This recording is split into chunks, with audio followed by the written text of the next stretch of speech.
Hello friends, आज मैं आपको एक्सेल सीट की फॉर्मेटिंग बताऊंगा।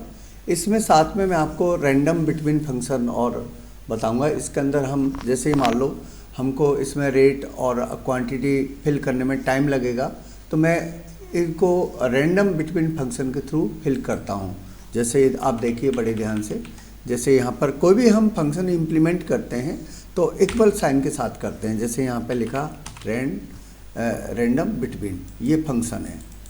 इसमें हम स्टार्टिंग वैल्यू दे देते हैं। सपोज हम स्टार्टिंग वैल्यू दे देते हैं 1000 और फाइनल जैसे वैल्यू दे देते हैं 4000।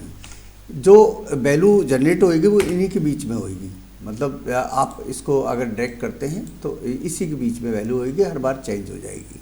उसके बाद यहाँ क्वांटिटी, यहाँ पर भी एक तो फिल करते हैं उसमें टाइम लगता, तो मैं रैंडम बिटवीन फंक्शन इम्प्लीमेंट कर रहा हूँ यहाँ पर। और यहाँ पर मैंने जैसे क्वांटिटी दे दी 5 से 50 के बीच में, तो इसी के बीच में वैल्यू हमारी इसके अंदर जनरेट होगी। अब यहाँ पर हमको कॉस्ट निकालनी है।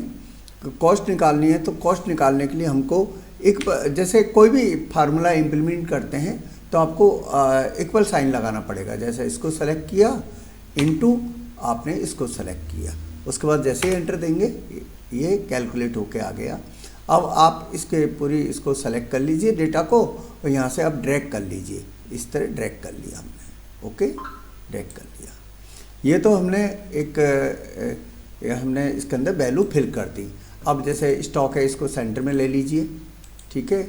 सबसे इम्पॉर्टेंट है कि जैसे हम इसमें कोई डेटा फीड करते हैं तो देखिए इसके अंदर है ना, ये हमने कॉलम को फिक्स करना है हमको, या रॉ को फिक्स करना है। इसमें ये क्या है, हमारी हेडिंग एक तरह से जैसे ही हम इसमें कुछ टाइप करते हैं तो ऊपर निकल जाती है, दिखाई नहीं देती।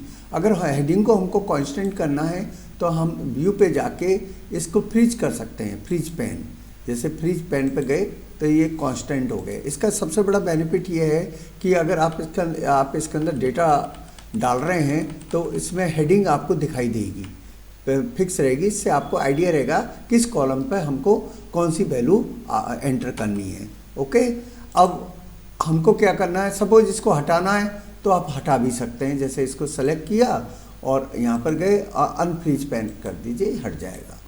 अब जैसे हमको इसको प्रिंट आउट निकालना है इस रिपोर्ट का, तो हम फाइल पे जाएंगे, फाइल पे जाने के बाद प्रिंट कराएंगे। लेकिन ये क्या है, प्रॉपर तरीके से अभी डिस्प्ले नहीं हो रहा, क्योंकि ये है ना, इधर तो कम स्पेस है, इधर ज़्यादा स्पेस है। तो प्रॉपर तरीके से हमको इसको सेट करना है, तो पेज सेटअप पे जाते हैं, ओके। पेज सेटअप पे जाने के बाद हम मार्जिन्स पे जाते हैं और हम हॉरिजॉन्टली इसको अलाइन कर देते हैं, ये बिल्कुल सेंटर अलाइन हो जाएगा। इसे टॉप मार्जिन हो गया, ये लेफ्ट मार्जिन हो गया, ये राइट मार्जिन हो गया।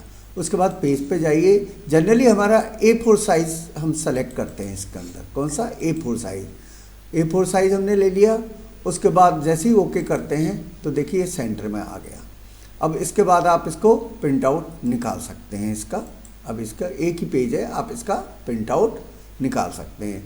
और जैसे ही यहाँ पर हम क्लिक करेंगे तो इसका प्रिंट आउट निकल जाएगा। तो मैंने आपको इसमें फॉर्मेटिंग भी बताई है और इसके अंदर आप प्रिंट आउट कैसे निकालते हैं प्रिंट आउट भी बता दिया।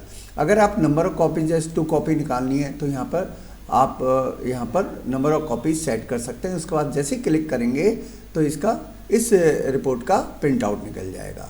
मैं आशा करता हूँ आपको ये वीडियो पसंद आया होगा। Thank you.